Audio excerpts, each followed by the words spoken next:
I want to talk to you guys some more about the Vatican because there are so many people out there who walk around with rose-colored glasses looking at the terrible situation in the Catholic Church through this lens of excessive optimism, or really just blind obedience, or blind optimism, trying to stay positive when really it is necessary for us to expose the wickedness and the evils that we see. And what a lot of people tend to do when they see the scandals, when they see the cover-ups for child molestation and for sexual predators, is they will say, well, this is all by design, or the church has been infiltrated, or, this is all really the result of Vatican II. This has been going on since the 1960s. And this is why we have to have a deeper look into the history of the papacy, not just looking at what happened in the 1960s, 70s, 80s, 90s, and what is happening now, but we have to look at the history, because no evil thing pops up on its own. No evil thing emanates from a vacuum. Things have roots. Good has a root. Evil also has a root. Jesus said, you will know a good tree by its good fruit. You will know a bad tree by its bad fruit. Well, trees have roots. And so evil trees have roots. We have to look at the root. If we just look at the leaves, well, anyone can look at the leaves. Anyone can look at the fruit and say, oh, the fruit is rotten. Oh, the leaves are shriveling. The leaves are weak and malnourished. But, I must say, my friends, we have to look at the root. We have to do a little bit of work. And it takes some work to dig to see the root of it all, the root cause. So, let's look at the root cause.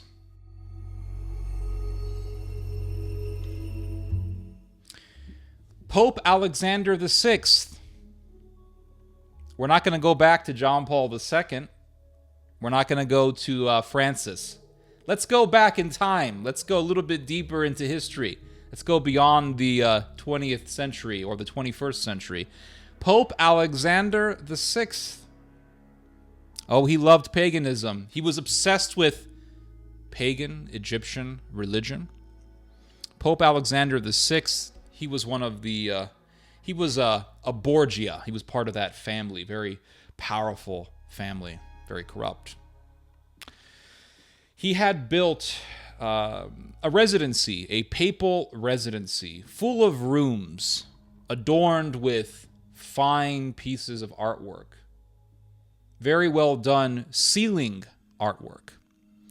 And so he had this papal residency built, full of rooms, and he hired this painter. He commissioned this painter. His name, well, he is known better as his nickname, Pintoricchio, but his real name was Benedetto di Biagio. And he had this artwork. The Pope had this artist do this artwork on the ceilings of the rooms for his papal residency. And one of the rooms, and you can see this, it's all in the Vatican, you can see it today, you can look it up online and see it. One of the rooms is known as the Room of the Saints. And if you look at the ceiling artwork inside of the Room of the Saints, you will see, okay, there is Saint Sebastian, there's Saint this, Saint that, Saint so-and-so. Nothing unusual for the Catholic Church, right? Obviously, you walk into any Catholic church, you're going to see saints, but there is also a whole set of ceiling artwork depicting a pagan story from Egypt, partially from Greece, and connecting that pagan story with the papacy of Alexander VI. Oh yes, we are getting deep. This is not Vatican II. This isn't, Muslims and Catholics worship the same God. This is Egyptology, Greek mythology. So it depicts, on this set of ceiling art, it depicts the goddess Io being transformed into a cow by an evil tyrant. And this cow, Io, is rescued by Mercury. Mercury is the Roman way of saying Hermes. And Hermes is the Greek way of saying the Egyptian god Thoth, the god of the intellect, the god of wisdom. And Mercury, or Hermes, or Thoth, rescues this cow goddess and takes her to Egypt, where she is worshipped as the goddess Isis. Oh yes, this is in the Vatican. This is in Vatican artwork. And while she is in Egypt, she marries Osiris, the infamous Egyptian god. But Osiris is murdered by his evil brother, Set, and his body is cut to pieces. And the goddess Isis goes out and she finds all of the pieces of her mutilated husband. And she puts all the pieces together, and Osiris becomes the bull god, Apis. And the bull god is worshipped. And in the ceiling art of Pope Alexander VI, where it shows the bull god Apis being worshipped, it shows a young boy blowing a trumpet in worship of Apis. And the trumpet has on it a symbol of the Borgia family. Now, what is this saying? The symbol, and this was quite convenient for this Borgia Pope, Alexander VI. The symbol of the Borgia family was the bull. And so what Pope Alexander VI was trying to say through the artwork is, I am Apis. I am this papal bull deity. I am the pharaoh. Because in the Egyptian religion, the symbol of the pharaoh was a bull.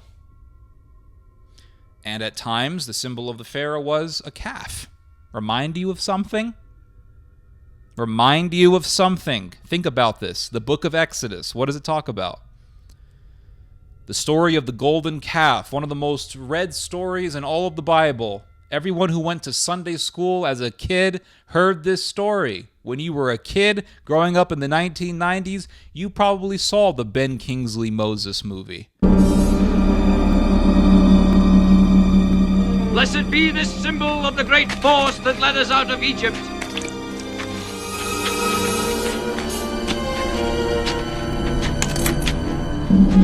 We consecrate your image and ask that you be with us now.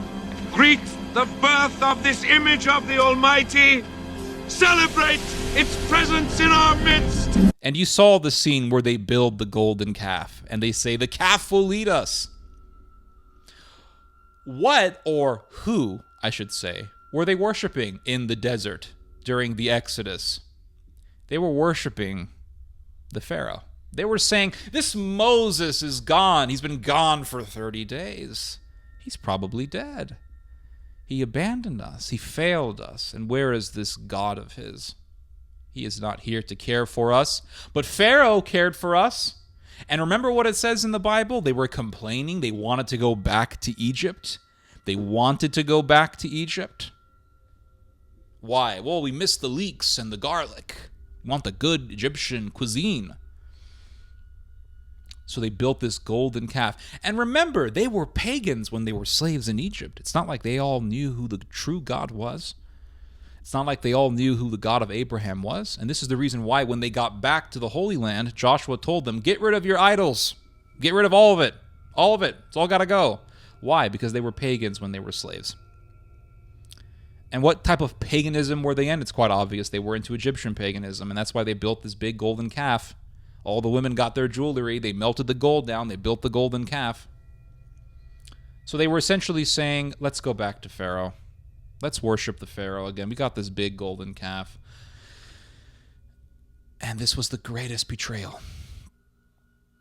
And so let's fast forward to the papacy of Alexander VI, where Alexander VI has all of this ceiling artwork depicting this scene of Greco-Egyptian mythology, the goddess Io being transformed into Isis, and her husband Osiris being transformed into Apis the bull, and he is worshipped with this horn that has an insignia of the Borgia family. And the symbol of the Borgia family was the bull. The Pope essentially saying, I am Apis. I am being revered here. I am this pharaonic pontiff. It was Pope Alexander VI. Now, this is crazy. It was Pope Alexander VI who had an image of Isis, the goddess Isis, and also Hermes Trismegistos, this Greco-Egyptian god of wisdom. It was Pope Alexander VI that had a painting depicting Isis, Hermes Trismegistos, and the prophet Moses together. And it was also the same Pope Alexander VI who said that the occultic work of Pico della Mirandola was not heretical. Oh, yes. Pico della Mirandola was the foremost occultist of the Renaissance period. I mean, there was his teacher, I'm not sure if it was his teacher, but there was this occultist by the name of Marsilio Ficino, who was also very influential, extremely influential. He was also a priest. There was also Nicholas of Cusa, who was also very, very influential. And Pico della Mirandola. Pico della Mirandola was the one who really pushed occultism and Kabbalism and astrology into the mainstream. He really, we can at least say that he played a great contribution to this. There was also Dante Alighieri, who helped popularize paganism. And when Pico della Mirandola's work first came up, people said, well, this is heretical. I mean, this guy's literally pushing Kabbalism, and he's trying to create this synthesis between Christianity and Kabbalism, which is old, ancient Babylonian occultism that is embellished with the Hebrew religion. And it's all just occultism. And people were saying that Pico's work was heretical, and it was heretical. But Pope Alexander VI said, no, Pico's work is good. It's not heretical. He gave his blessing to Pico della Mirandola's work. So he gives his... this is crazy. He gives his blessing to Pico, has pagan artwork in the Vatican, but he was so orthodox and so zealous for the faith that he killed Savonarola. Savonarola was a preacher who was exposing the Vatican. He was saying that the Vatican was full of pedophiles. And this was back in the 15th century, my friends. The Vatican is full of pedophiles. This is what Savonarola said. He was exposing the Vatican for what it was. And the papacy was terrified of Savonarola because he was gaining this huge following in Florence, which was a city of one of the main cities of occultism, and Sodom. And so to prevent an upheaval against the Vatican, against the papacy, Alexander VI had Savonarola executed. And the papacy managed to send a bishop, Bishop Remolino, to Florence to make sure that Savonarola was killed, to make sure that the job was done. And when Bishop Remolino arrived in Florence, he was visited by a group of arrabbiata. Arrabbiata means the angry ones. It sounds like Arab. The Arrabbiata, the angry ones. The people who are angry all the time. It's like that Italian dish, spaghetti arrabbiata. Why do they call it arrabbiata? Because I think they put chili in the spaghetti, so it's a little spicy. So they say, this is the angry chili. Spaghetti arrabbiata. So the arrabbiata, they visited Bishop Remolino, and they said, death to Savonarola, death to the preacher. And the bishop from the Vatican said, he will be killed. Now, the Arrabbiata were people who were pro-Sodom. They were very much so a part of this sort of progressive thought that was becoming very trendy in the Renaissance era. They would be considered something like leftists today, if you will, or, violent radical revolutionaries. these people were not pro-Catholic, but they hated Savonarola to the point where the Vatican was allying with the Arrabbiata against Savonarola. So the Vatican allied with people who were anti-Catholic to kill Savonarola. What does this tell us about the papacy in the Renaissance?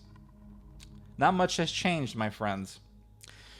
So Bishop Remolino tells the Arrabbiata, do not worry, Savonarola will be killed. We will make sure of it, my friends. Trust me, we both hate him. So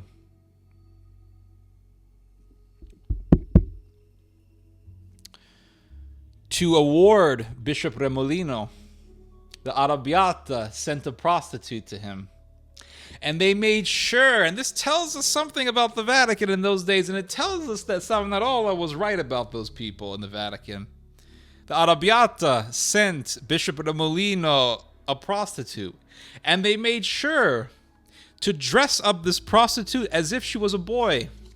And they made sure to make her look masculine, to make her look like a youth, a male youth. And they sent her to him, and he gladly took her in. Very sick people. So he murders, so Pope Alexander VI murders a man who was exposing the Vatican. He puts his blessing to an occultic work by Pico della Mirandola, so he gave his blessing to occultism. And he has pagan artworks, pagan frescoes in his papal apartment. Pretty creepy. So I want to read to you guys something here. This is fascinating. This is from a scholar by the last name of Yates, and this was quoted by Matthew Hoffman in his book, The Occult Renaissance Church of Rome. And it says here, it is into the context of the controversy about Pico, in which Alexander VI came out so strongly on the side of the Magus, the Magus being Hermes Trismegistos, the wizard, that one should put the extraordinary Egyptianism in the frescoes painted by Pinturicchio for Alexander in the Appartamento Borgia in the Vatican. Very strange are the Egyptian scenes in the room of the saints. The emblem of the Borgia family was the bull, and the Borgia bull becomes identified in this series with Apis, the bull worshipped by the Egyptians as the image of Osiris, the sun god. It is by a series of elusive shifts in the meaning as the frescoes tell their story that the Egyptian Apis bull or the sun becomes identified with the Borgia bull or the Pope as the sun. There he, Osiris, appears as Apis, the bull, and is worshipped by the Egyptians as the living image of the resurrected god. In the last scene, the bull, elevated by his priest, is borne triumphantly before the faithful, before the beginning of sacred rites. At the head of the procession appears a child blowing a horn decorated with another Borgia heraldic emblem, the double crown of the royal house of Aragon. These elements suggest a final metamorphosis of Apis Osiris into the Pope Borgia himself and have a parallel in the Pope's own ceremonial appearance, raised aloft in his sedia gestatoria ritual throne. In the Pinturicchio ceiling, Io Isis, the link between Hellenic and Egyptian civilization, and Osiris Apis, the image of the slain and resurrected divine king, are the sacred progenitors of the Borgia pontificate. So when I was first reading about this stuff about, Apis being portrayed in this fresco in the Vatican, I thought, sounds like some Protestant propaganda. So I did my research and I typed in Alexander VI and Apis, and one of the first hits that I get on Google is from the official website for the Vatican Museum. Yes, it is not fake, everybody. It is real. This isn't made up. So this Vatican article goes on to talk about, the room of the saints, and it describes the different saints that are portrayed, etc., etc. I don't want to take too long reading that stuff, but I'm going to fast forward to this part right here. So it says here, Themes sacred to Christian culture and to profane cultures inspired by the myths of ancient Egypt or classical pagan culture are found in the very rich decoration of the room, deliberately centered on the presence of the bull, which continually recalls the heraldic emblem of Alexander VI, always referred to as the ox by both friends and detractors on account of his proud celebration of his family heritage. It is not by chance that the subjects of the ceiling are based on the Egyptian myth of Isis and Osiris, assimilating the symbol of the Borgias with the ox. The Vatican right there is telling you right there. Yeah, the papacy of Alexander VI, totally pagan, right there in the Vatican. Deified and worshipped by the Egyptians, Osiris, setting aside his royal vestments, teaches the Egyptians the use of the plow, the cultivation of vines, and the harvesting of fruit. Finally, he marries Isis, but is killed and mutilated by his wicked brother Set, who spreads the parts of his body all over the earth. Isis manages to recompose the pieces of his body and to give them a solemn burial beneath a pyramid. Osiris reappears with the features of an ox, worshipped and carried triumphantly in procession by the Egyptians, who consider the ox Api as an image of the resurrected god. Right there in the Vatican website, they're telling you the papacy of Alexander VI had pagan aspirations in which the Pope saw himself as a bull god. And maybe this is the reason why the popes in those days said, there is no salvation outside of submission to the Roman pontiff. In order to go to heaven, you have to submit yourself to the papacy, as if the Pope is Pharaoh of Egypt and his reign is all over the world, right? He reigns over the world. That sort of talk. And you see that sort of language in the Vatican. You see that sort of language in the Vatican. And it reminds me of that verse in the book of Revelation. St. John, he describes Jerusalem. He says, Jerusalem, Sodom, and Egypt. And what do we see in the Vatican? Paganism, Egypt, Egyptian paganism, Sodom, all the pederasty, all of the pedophilia, all the weird stuff. Right there.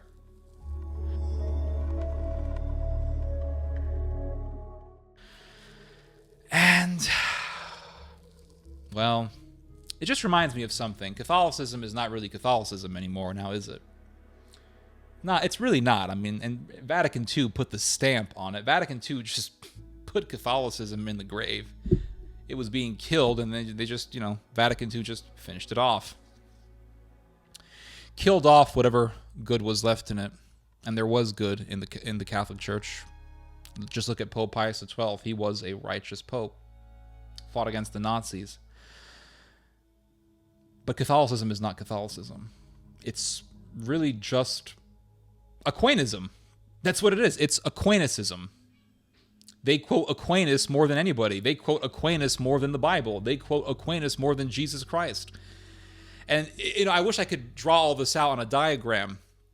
But it's like, if you look at, the Catholic Church and how it sees itself, how it presents itself, it says, well, the Catholic Church was founded by Peter, right? Peter was given the keys by Jesus.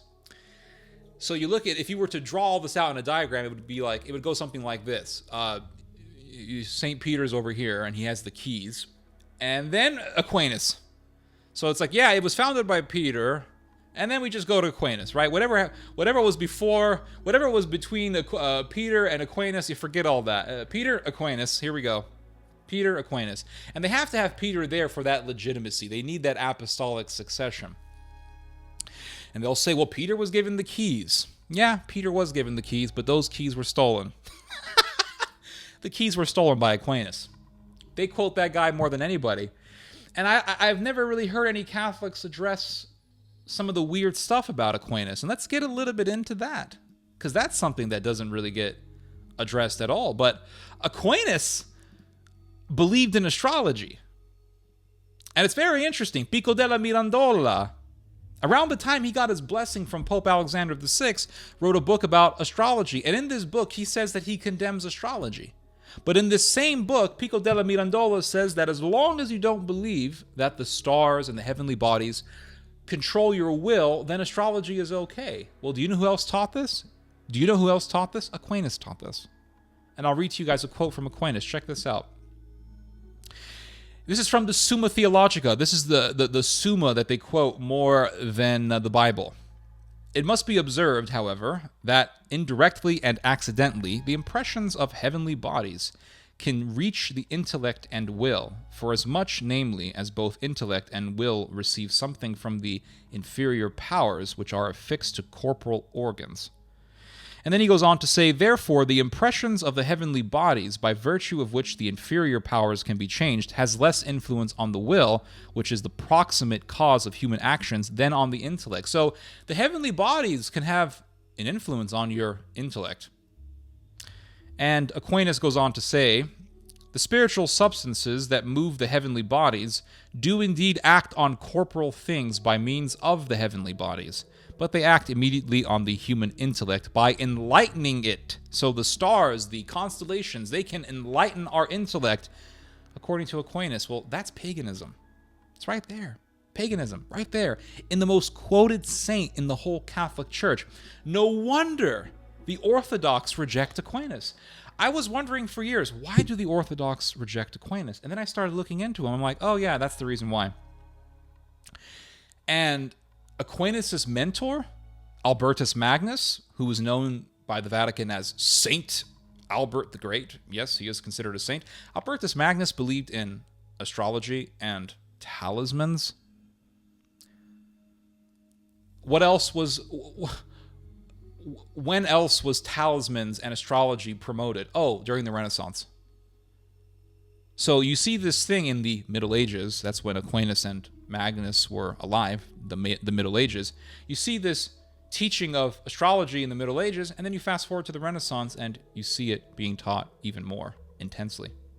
And then you fast forward to the 1960s, and, well, what do you see? Vatican II. Then you fast forward to the 21st century, what do you see? Pachamama, the Pope saying that we need gay civil unions, the Pope calling cross-dressers hijas de Dios, daughters of God. And it's just so, it's like, this is not Catholicism. Listen, you can only use the whole trope of Peter being given the keys so much. Eventually, it's going to wear off. There's only so much a man's mind can take.